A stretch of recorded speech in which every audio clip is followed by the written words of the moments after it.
all mixes. It all adds up. It all adds up. So when I yell at you one day and I go, I've been doing this for 40 years, it's because, A, 50% of the people would have quit already somewhere along the line, and B, I'm the first guy to bitch at people. When you're an actor and all of a sudden I go to an audition, I see you behind the camera. It pisses me off. A couple things piss me off, but then the truth comes out. I'm talking about the people who, I had a friend here in town that he was a fucking TV repairman or whatever the fuck he was, but one day he went to a party, he smoked some dope and he wanted to become a producer. He couldn't wait to say the fucking word producer. He would say the word producer all fucking day long. So for years he mucked around for no dough being associate producers, which means what? Pick up garbage, hold the rope, tell that guy to stand there, you know what I'm saying? Shit like that. So he would tell everybody he was a fucking producer. I was on the set of The Longest Yard one day, and I was talking to one of the fucking kids, the kids that did whatever, and he was telling me how he started as a one thing for Adam, and now he was in charge of all the video you see on the DVD, the footage. Behind the scenes, yeah. Yeah, that's what he did. He goes, I went from being nothing to sticking it out for 5 years, editing these videos, and now I run the whole behind the thing. So we were talking one day, and I go, let me ask you something. Let's pretend I have this friend, and I send him in here. What's the system? And he goes, well, he'd come in, and right now the way this company is moving and growing with the amount of movies we're doing, he'd be holding wires for a year and picking up garbage and opening doors and getting coffees and shit like that. And then you get into the union, I think. It's tough to get into the union or something like that. Yeah, well, I don't know what union it is, but at least you have to have a certain number of non-union days. Non-union days. To qualify. And then you have to figure out what you want to do and sign up for the apprentice. I don't know what the fuck he was telling me, but he goes, listen, bro, a smart little hustler at this company, 2.5 years if he's smart and he knows how to make moves, they'll make a position for him and he'll make dough. Plus, he learns everything along the way. I went to this guy, this fucking associate retard, and I said to him, dog, I just talked to my friend. His name was Jason at the time. I haven't spoken to Jason in fucking 10 years. I don't even know if he's still in the business. And he said he would hire you, and they would hire you for a great salary, Lee. I mean, you're not buying homes in fucking Bel Air. But I think it was like $750 a week. It's 5 days a week, and you might be there till midnight. But, you know, you qualify for you're not doing anything else. Right now you're working every other month as a fucking associate producer, doing nothing. That's the life of a PA. You're absolutely right. Everyone thinks they're going to move out here and be a producer first, and some people are, and that's great, but... No, it's not going to pan out. No, it's not going to pan out. You're going to be a producer's assistant for a while.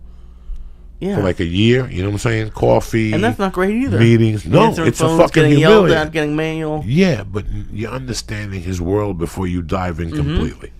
I agree with that for 90 days. I could take orders and take yellings and beatings for 90 days if I got a credit card and if I know my uncle's selling fruit and I could fucking part-time him to death. I wouldn't mind to learn the business. I like to get paid. That's fair enough if I'm there. Even if it's $50 a day. At least throw me a half a yard so I could commute and make it happen with a fucking smile on my face. If not after the 30th day. That internship for credits, I understand that. But I like to get paid while I learn what I do. So you have to start from the bottom, Lee. Right. And it's very funny. You mentioned, like, when you stuck to your deal. There's been stories the past few years about interns at various big studios.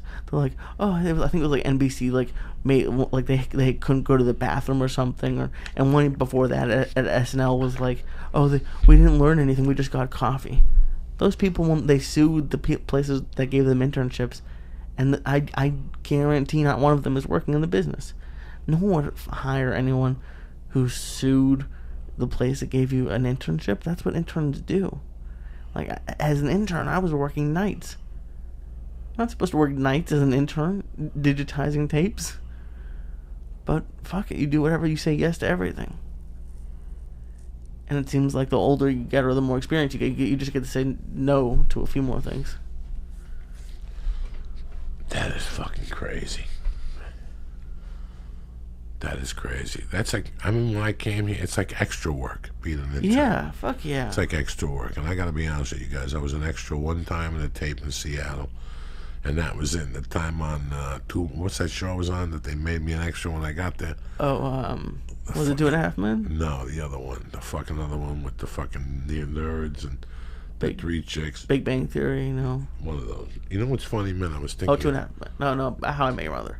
What is it? How I Met Your Mother. How I Met Your Mother. You know what I was thinking about the other day? Fuck.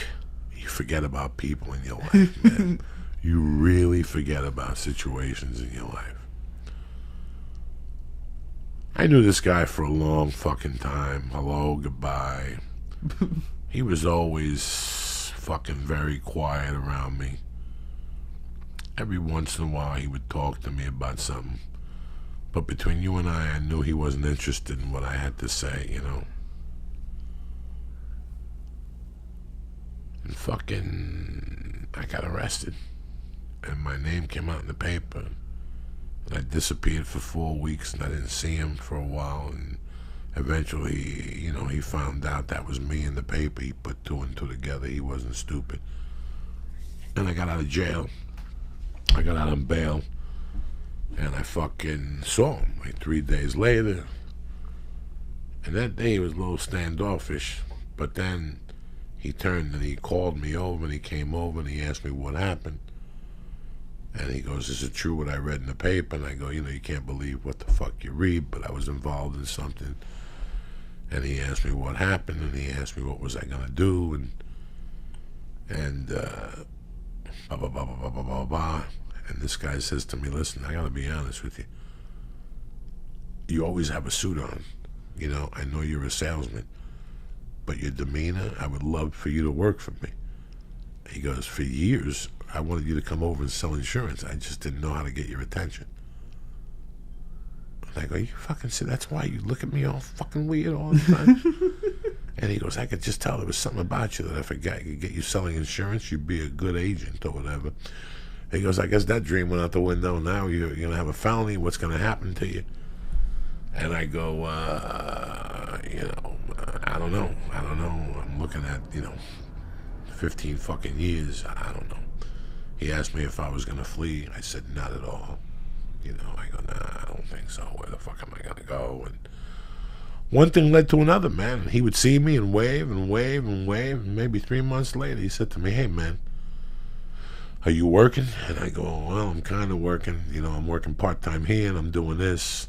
I was selling a little coke. You know me. I was never on the straight and narrow. I was going to go. At that time, I didn't know I was going to go away for sure. And he came up to me one day, bro, and he goes, listen, man, I don't know if you need to work or not. If you want to ever clean my insurance office on Sundays, I give you $200 a week. I'll take you an hour. Vacuum, take out the trash, dust, clean off my desk, shred the paperwork. I said, sure. For fucking years I did that, John Lee. I never heard about this. Yeah, because I was just thinking about it the other night. The guy's name was Ray. Old Ray. And on Sunday nights, he would give me the keys to his business, and I'd walk upstairs. Not once did I ever think of robbing or looking at a fucking desk, because the trust was so fucking amazing. My name had just come out in the paper for kidnapping fucking somebody. So you didn't want to fuck it up? I couldn't believe this guy was doing this. I had seen the reaction of 50% of the people I knew when my name came out in the paper and my fucking whatever. But I cleaned his office that last Sunday before I got sentenced that Monday. Like, I fucking cleaned it every Sunday. I would go there at 10 in the morning, and it would take me an hour. I'd take the trash down, I'd vacuum the hallway out of respect. I'd do it all for the fucking small deuce, because what the fuck, the guy gave me a shot. That's how much the guy fucking believed in me. You have no fucking idea how many people believed in me.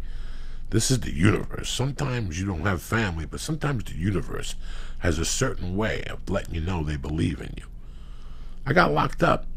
2 months later, I got a check from him. He hunted how to get the money to me, and he said he owed me $200. So he put $200 in my book. He never came to visit me. He wrote me one letter. And when I fucking came out of fucking jail, I went over there and he asked me, you want the keys back? You want your job back? I saved it for you. That's so nice. Did you take it back? Fuck yeah! Every Sunday, even at the halfway house, it would get me out on Sundays. He vouched for me. He said it would take me 4 hours. It's because I had to take a bus up there. It was fucking 10 minutes away on a walk. That's amazing. I can't imagine you cleaning. That's like... Dog, $200 to clean a fucking $200. office. What pride? What fucking pride? That's the problem with everybody today. Everybody's got pride that what they won't do. Right, yeah. You know, and granted, I was doing blow, but I also had the ability in those days to make $4,000 or $5,000 a week selling cars. I chose to hustle, and I did that. I would just get stoned. I would get weed on Sundays and get high and clean the office with an iPod on, whatever the fuck, a Walkman on. Did you get pretty good at it? You seem like you're from a lot of pride in it. 1 hour, dog. And then I would do extra things. He would hire me to paint the offices. So I would do little fucking things for him. Not one fucking hassle that I had with that guy. When I left Boulder, that was only one guy I probably went to. I kept in touch with him. And then after the earthquake, when all the fucking money went up, when all the, the earthquake here in Los Angeles, a lot of people moved to Boulder, and he made money, and he fucking sold his house, and I lost contact with him. But I can't believe that he was like a fucking angel that came out of it. I had another guy in Boulder. There was a fucking old guy that had a kid and a wife. I told you that I dated a girl that lived upstairs, so that's why I got the Rocky apartment downstairs. And then I went to Seattle, and I paid rent and shit. And one day I called the house to see if they had gotten my money order for the rent, and I never heard back from them. And then one day I went to do comedy in one part of Seattle, and I see the son. And he goes, "You didn't hear the news? Right after you left, my father got diagnosed with cancer. He got 90 days to live." He goes, "They tried to write you a letter, so they put all your stuff in storage for you and paid for a month. We don't know if you lost it or not." I was heartbroken. I lost my mother's pictures, the baby's toys. I lost a bunch of shit because I was going to go back to Boulder and pick up all my stuff and put it in storage and give away and see the baby.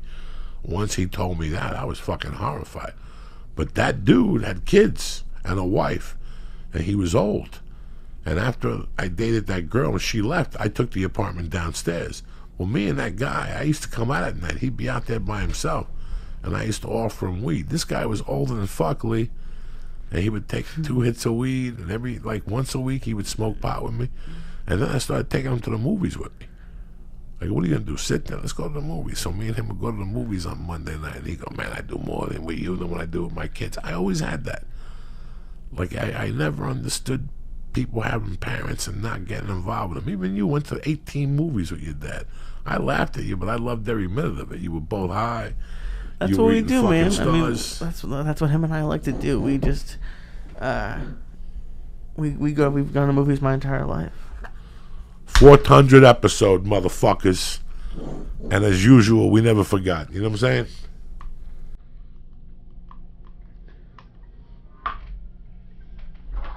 Here you go, Lisa.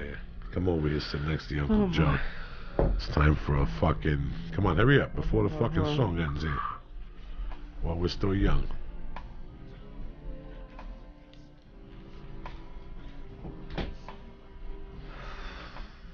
What's with the breathing heavy? Because I'm already high enough. No, you're not. You're never high enough, Lee. That's what the problem with America is. Everybody's always high enough. Nobody's high enough. That's why they eat Oxycontins and they... How long does this take, Lee? For the love of fucking Christ, let's do this.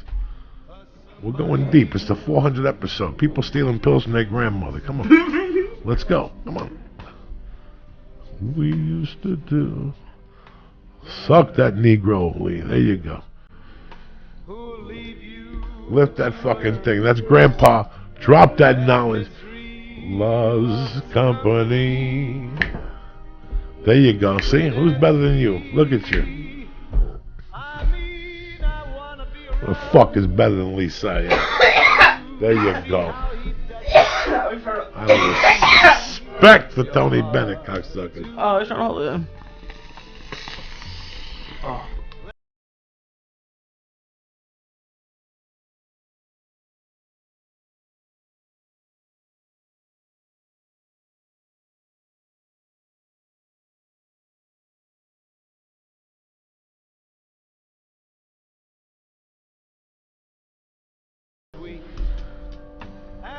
The truth of the matter is, let me give some shout-outs, real important one right here to my man Mark Pacheco. It's his birthday today. Happy birthday, ball sniffer. My man Darren Hughes, Jose Colazo, Michael Mosey, Beautiful Bipolar, my man in Jersey, Joe Kenyon, Joe Ammons Owens, Michael Angelio, Rex Riot, One by One Podcast, had Hero fucking Junior on smoking it. They're going to be here August fucking 29th. I'll just be getting back on the 30th from the tour. What else is fucking going on? John Cutler, you know, all the motherfuckers that have been with us since day one. Bobby and Crystal, my girl Uki, getting ready for Austin. They're sending you pictures of barbecue. Oh my God. I had a time to send you pictures of salads. You ain't doing no fucking barbecue. Are you going to come wait in line with us? Huh? Are you going to come wait in line with us? Not in a million fucking years. Come on. Fuck no, dog. Fuck no. Fuck no. We'll have to kidnap you and tell you we're taking you somewhere real close. You know where I'm staying, and you know where I go to eat 9 meals. That's it. I don't go away. I don't stray from my diet. You want to go wait online and bring me back barbecue? Be my guest. But if not, I'm eating fucking gumbo with a fucking crab and avocado salad as usual. Is that Papa Do's or Papacitos? Papa Do's. You know how I roll, bitch. If Papa Do's had an Airbnb, would you stay at that Airbnb just so you could upstairs that comes down with a pole like fucking Batman? That's exactly where I would be, like a fireman. You know those poles they come down? Just like that. Right as they open at 11 a.m.? Right when I open, for 2 eggs, bayonets, and a fucking piece of fish. Nice. Red fish for breakfast. Yeah. You want to live till you're fucking 90, get yourself a nice red fish. Okay. 2 egg yolks. Eat fucking 2 egg yolks with a piece of fish and see what happens to your body. Nice grilled fish, a little blackened like Cajun style. You've been trying to get me on this fish. I can't. I don't understand how the fuck you don't eat fish. It doesn't taste good. Never, not. You eat tuna from fucking Subway. This is what you understand. What I'm trying to say to you. I haven't had tuna in Subway for years. Okay, but yes. So at least try something. You don't like salmon. No. Well, when you eat sushi, what the fuck do you eat? I eat tuna. Okay. And shrimp. And shrimp. Yeah, pretty much. You say I gotta live with people. Tuna and fucking shrimp. What fish have you tried, Lee, that you do I've tried not everything. like? I mean, I've tried everything, man. Like it's what? not. What have you tried? I've tried cod. You bake cod. You put breadcrumbs on it. What it taste like?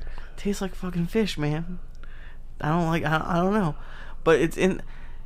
We'll talk about it on an episode later. But I'm signed up for Blue Apron, and their first couple meals they're gonna send me, like, they send like 3 meals a week, and like 1 week has cod and 1 week has salmon. So I'll let you know if I like it now. But as a kid, I didn't like it. All that stuff is how you prepare it. You know, I used to have a friend that used to make me a nice piece of fish, a white fish, with a nice texture, and he put aluminum foil with garlic and butter and lemon, and I couldn't taste the fish, dog. You just got to figure out a way. I like broiled fish. There's no reason to eat fish if you're going to fucking fry it. If you're going to grill it nice, now we got something to fucking work with. I forget what comic it was. It might have even been Dane Cook, but it was like, you don't like fish. So if you like, it didn't taste like fish, why are you eating it? Just like eat something else that you like to taste. But listen, I don't like all fucking fish, Lee. Me either. I don't like all the fishes out in the fucking ocean. I don't like lobster. How sad is that? You gotta be smacked in the fucking head. A Jew who don't like lobster, you should be shot, hung, and lit on fire. Fucking, what do you mean you don't like fucking?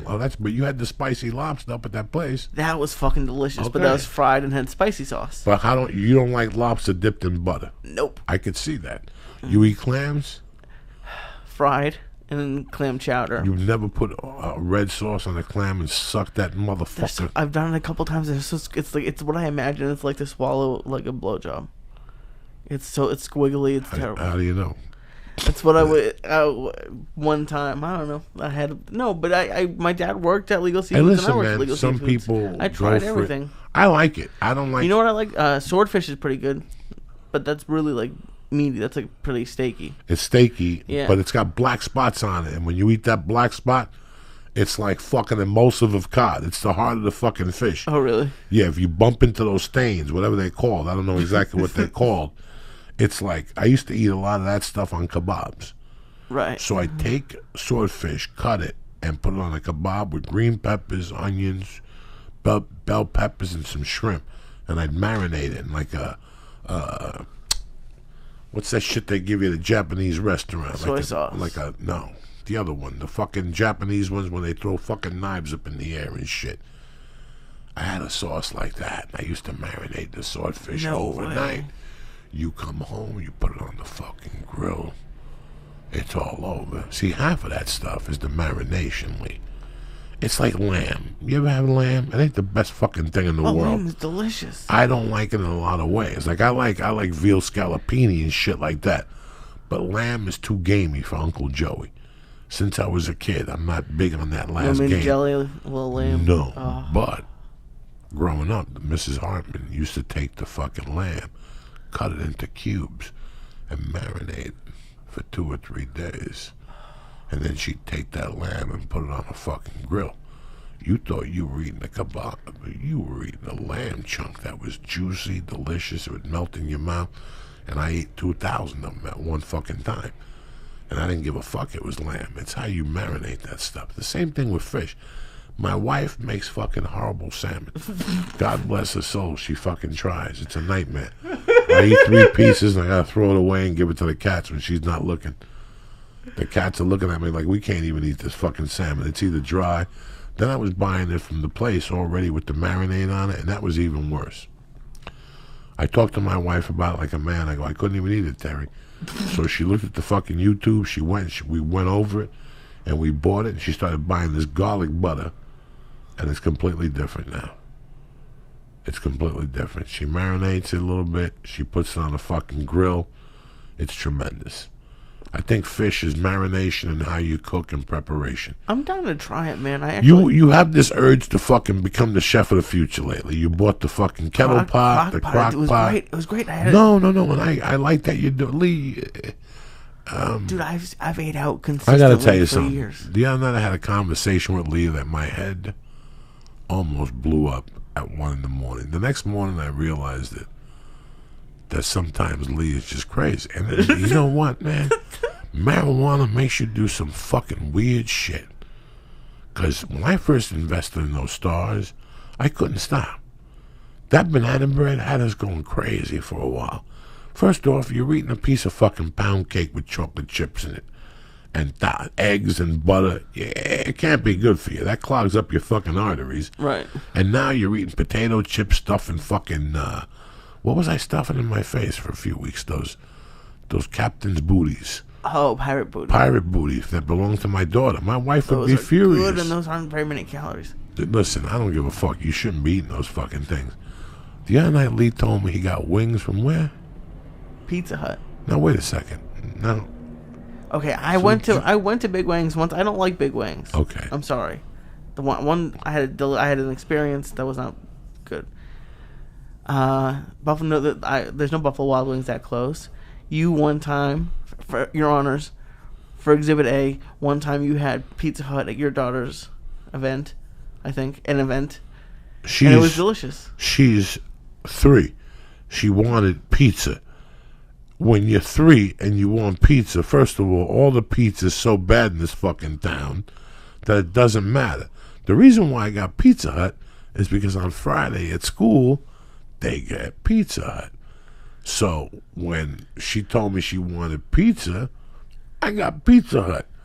Did I enjoy it? I thought it was fucking garbage. I didn't see you saying it was garbage. Well, I can't hurt her feelings and say this pizza sucks dick. She doesn't know if you eat all the slices. She eats the cheese.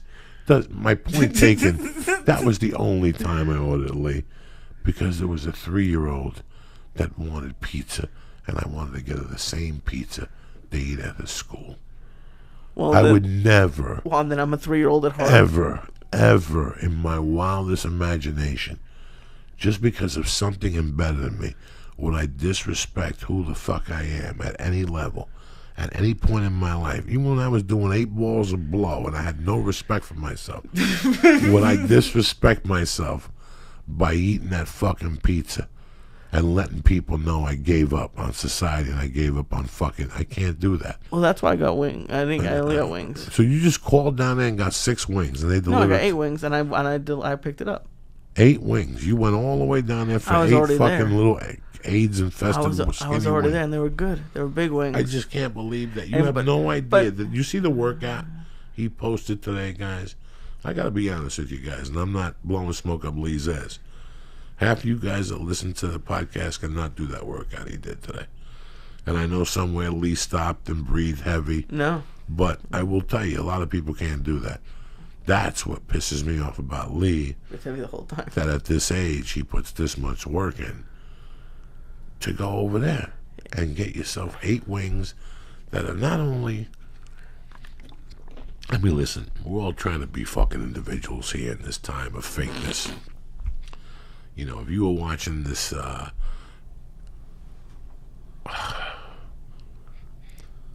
guys, I don't give a fuck about a lot of things. I was trying to explain this to my wife. My wife is a Gentile.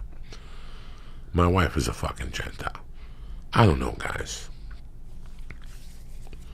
I don't know if it was a retardation. I don't know if it's because my grandmother was married to a second cousin. I don't know what the fuck it is. But when I was a kid, I didn't really care for what society cared about. There was just something weird about the media to me growing up. I didn't like how they'd say things. I didn't like how they'd interview people. As a child, I remember going, what the fuck is that? Interviewing somebody, there's a murder outside, you know, like shit like that. I never liked it. I don't know, Lee, I was always a weird kid. It just didn't add up to you. You know, as I got older, I didn't like Saturday Night Live. I didn't believe what the fuck, you know, whatever. And I gotta tell you something, I really don't give a fuck. When people come up to me and tell me these things, like I'm looking at them like, you have time to give a fuck about this. And I feel like there's a lot of people like that, you know, and just sometimes we all do. When I went through that divorce, that's all I thought about. You know, I was involved with my daughter in the divorce, and my feelings were hurt, so all we had to do was talk for 3 minutes. And I would tell you about my anger and how she was a fucking dirty bitch. And I get it. I get that. I get you coming up to me and being upset because you and Paula break up. I understand that. But for you to come up to me and be throwing things because Bernie Sanders gave the delegation to whatever, or there was just so many things that I've seen of bullshit. And you know how I know they're bullshit? Because I know they don't give a fuck. Nothing bothers me more when people really don't give a fuck and they make believe they give a fuck. It's every 4 to 8 years. You know, brother, if you give a fuck, do me a favor. Go down and live at those fucking projects with them for a month. And get some cops down there, and we'll make sure there's no shootings down there. We'll make sure, we'll let them know Obama's in that motherfucker. But you would never do that. You would always sleep in your bed. These politicians, they go up there, and I saw this as a young child, and we've discussed this before, as a young child, I saw people just talking. They don't give a fuck about you. They're just going after you. So tonight as I was leaving, the fucking VP on Hillary Clinton was talking Spanish. The worst Spanish you ever heard in your life. Meanwhile, he's got a green fucking Spanish dude that he whips back there once a week and hasn't given him a raise in 18 fucking years. Because, you know, it's just like, guys, there's times I want to fucking pack my bags and just move somewhere. Yeah. Somewhere simple in a fucking jungle where you got to send me telegrams through a monkey who gives it to a bird. I'm down. Who gives it to you, because this is just, it's become something. And in the middle of all this, you got fucking people chasing people in parking lots, which I didn't know what people were talking about. Listen, I don't know what people are talking about when they talk about Pokemon. I ain't gonna lie to nobody. I have no fucking idea. I don't know nothing. When I was a kid, I think Pokemon was around. You know what? I'm not interested. But the fucking parking lots and shit, parks filled with people, Central Park. Did you see that guy rammed into a cop car? No wonder fucking ISIS is getting stronger by the fucking day. Every day we do something stupid, ISIS gets stronger. I can't believe we get hacked and we blame it on the fucking Russians. Right away they blame it on the Russians did it. The Russians did it. Trump paid the Russians to fucking... We live in this fucking, and it's so, oh my God, when people were crying that she got nominated, I'm looking at this going, oh, they just bought into the Lilith Fair. If you think the Obama fucking purple, fucking, what did they give those people to drink in Jonestown? Kool-Aid. They gave them fucking Kool-Aid, wasn't bad enough. Now they're going to get these people hooked on. And listen, I got a daughter. I got a fucking wife. I was raised by a single mom. I want women to fucking thrive. But Hillary Clinton is the fucking devil incarnate, dog. Yeah, she ruined. And there have been other women for other parties nominated, so there's that. And then, but even poor Bernie Sanders, when he said to her, you could see he was eating. I don't know what they gave that poor guy. I don't know what they gave him. I guess they fucking chiseled him out of votes. The GNC. What's the place you get the vitamins? I don't fucking know. The GNC and the DNC and the GNC fucked them up. Poor Bernie Sanders. Listen, politics is fucking dirty, guys. Oh yeah, no, yeah. This is gonna be in the history books. Fucking filth. Oh yeah, it's gonna be in the history books because of the filth and you know what? It really doesn't matter at the end. We're still gonna have to fucking get weapons and protect ourselves. We still gotta fucking wake up every goddamn morning and fucking work. You still got to do jumping jacks. You still got to hug your kids. And it doesn't really fucking matter. Not to talk about politics, but what about the people who, for both conventions, watched like the everyday 24-hour-a-day CNN coverage of it and watched all the speeches? I throw my wife out. I tell her, you got to go. You got to go get some sun. Today she went to the park and did 2 laps. Came back sweating and shit. She's like, Joey, I ran today because I was too late for yoga. Yeah, because you got to get out. She'll sit there believing all that shit. I won't let her get involved. She calls her dad and they talk. Those 2 fucking geniuses back in Tennessee, you know. Let me guess, her dad's very pro-Bernie. He felt the burn? I have no fucking idea. I never got involved, dog. I don't even ask. I don't even fucking ask. You understand me? I don't know nothing. That's the rule of the church. You don't know nothing. You don't want to know nothing. Once they start talking about that, you do that noise. Beep. Hold on, I got another call. And you hang up on them. And then they fucking call back. They don't know. I just imagine you doing that to them in person. I do that all the time because they don't have call waiting. No, I'm saying like you're having. There's times I call my in-laws and they don't have call waiting. Right. So I fuck with them from time to time. Sometimes I'm on the phone with them and he starts going off about girls softball and the girl threw a fastball. Hold on, we got another call. Beep. I just hang up on them. And then my wife calls him back. What happened? I don't know. The phone went dead. I'm there talking about girls softball. And then him and her get on the phone. I got saved. You know how I'm, dog, please. I always have an escape route. Oh, my God. I'm worse than Spider-Man. I always have a fucking escape route. But what do you do? How do you get out of conversations in person? Because that's what I thought you meant. I thought you were going to say to someone in person, boop, I got another call, just walk away. All right. First off, you see somebody coming, you go for the fucking iPhone. You put that phone up there, and you put a sad face on like your uncle died. That's the only way you're going to shake him, dog. Is that, like, different? Like, not as sad as, like, a parent dying? No. But not as sad as, like... They can't be that fucking retarded and talk to you after you drop that bomb on them. They can't be that fucking retarded. They might want to console you, though. Yeah, okay, console me and keep walking. Keep fucking walking. I don't want to talk to nobody. I got to make funeral arrangements here. Keep fucking walking here. What the fuck you want to talk about?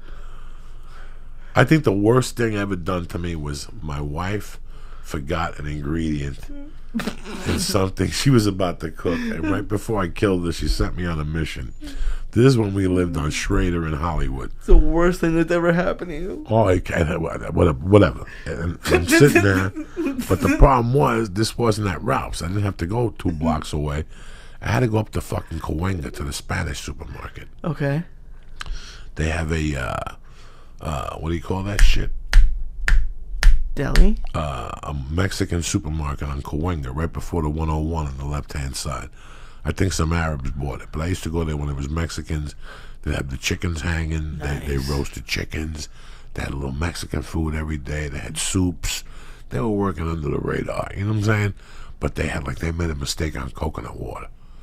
They were giving you the big ones for $1.50 when they were $10.99.